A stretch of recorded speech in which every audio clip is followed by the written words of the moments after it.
दोस्तों बात करने वाले हैं चैवियट स्टॉक के बारे में। देखो स्टॉक के बारे में दो चीज बताऊंगा। एक तो स्टॉक के रिटर्न के बारे में, भाई स्टॉक में आपको कितने कितने टाइम ड्यूरेशन की होल्डिंग करने पे आखिर आपको स्टॉक से कितना रिटर्न मिलेगा। दूसरा यहाँ पे जो स्टॉक में एक जबरदस्त यहाँ पे गिरावट का माहौल बना हुआ है, जो पिछले 4-5 महीनों से जो यहाँ पे परफॉर्मेंस आनी चाहिए थी वो परफॉर्मेंस नहीं आ पा रही। साथ में जो यहाँ पे अपर सर्किट लगने वाला था वो अपर सर्किट जो यहाँ पे पोस्टपोन हो गए, ठीक है, उनके पीछे का सबसे बड़ा रीजन। सबसे पहले स्टॉक के अगर रिटर्न के बारे में बात करें तो देखो भाई, अगर मैं ये कहूं कि भाई देखो, हमारे इंडियन स्टॉक मार्केट में ना मोस्टली जितने बंदे होते हैं वो क्या करते हैं, फंडामेंटल देख के ही स्टॉक में एंट्री कर जाते हैं। उनको फंडामेंटल के साथ साथ स्टॉक के पिछले 5 साल के रिटर्न भी देखने चाहिए, ठीक है, और देखना चाहिए कि भाई वो स्टॉक शॉर्ट टर्म में ज्यादा प्रॉफिट देगा या फिर वो स्टॉक लॉन्ग टर्म में ज्यादा प्रॉफिट देगा। यहाँ पे मैं आपको बताने वाला हूँ इस स्टॉक के अंदर शॉर्ट टर्म और लॉन्ग टर्म के अंदर आपको कितने कितने टाइम पीरियड में क्या क्या रिटर्न देखने को मिलेगा। अगर आप इस स्टॉक को 1 वीक के लिए होल्ड करते हो तो यहाँ पे आपको 1.5% की गिरावट और लॉस देखने को मिलेगा। अगर आप इस स्टॉक में 1 मंथ की होल्डिंग करते हो तो यहाँ पे करीब 10.25% का रिटर्न देखने को मिलेगा। अगर आप इस स्टॉक में 3 महीने की होल्डिंग करते हो तो यहाँ पे करीब 3.5% की गिरावट और लॉस देखने को मिलेगा। अगर आप इस स्टॉक में 6 मंथ की होल्डिंग करते हो तो यहाँ पे 8.5% की गिरावट और लॉस देखने को मिलेगा।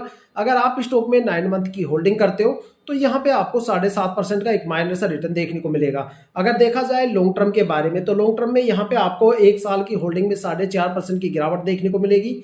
2 साल की होल्डिंग करने पे 13.5% का रिटर्न देखने को मिलेगा।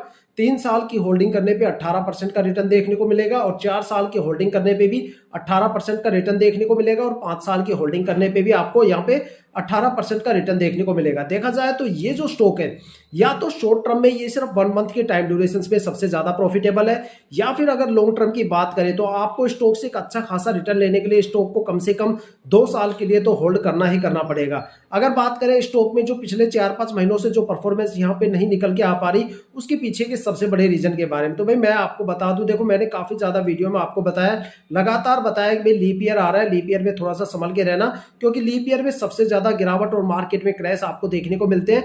जो पुराने इन्वेस्टर होते हैं उनको शायद इस बात का पता होता है, नए इन्वेस्टर्स को शायद नहीं पता होता, ठीक है। देखो जो बंदे बोलते हैं ना कि भाई हमने स्टॉक मार्केट में कभी भी कोई भी पैसा नहीं डबोया, वो सबसे ज्यादा पैसा लीप ईयर में डबो के जाते हैं।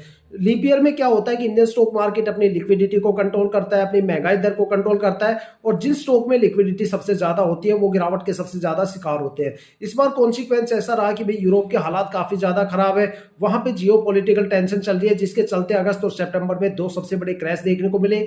जैसे ही मार्केट अपने आप को अक्टूबर में रिकवर करती है तो वहां पे अपर सर्किट लगते हैं, लेकिन वहां पे क्वार्टरली रिजल्ट को लेकर ट्रेडिंग विंडो क्लोज हो जाती है और वहां पे अपर सर्किट डिस्टर्ब हो जाते हैं और एफआईआई काफी बड़े लेवल पे वहां पे बिकवाली करती हुई नजर आती है। तो ये सारे रीजन थे इस मार्केट के अंदर गिरावट के साथ में स्टॉक में यहाँ पे परफॉर्मेंस ना देने के।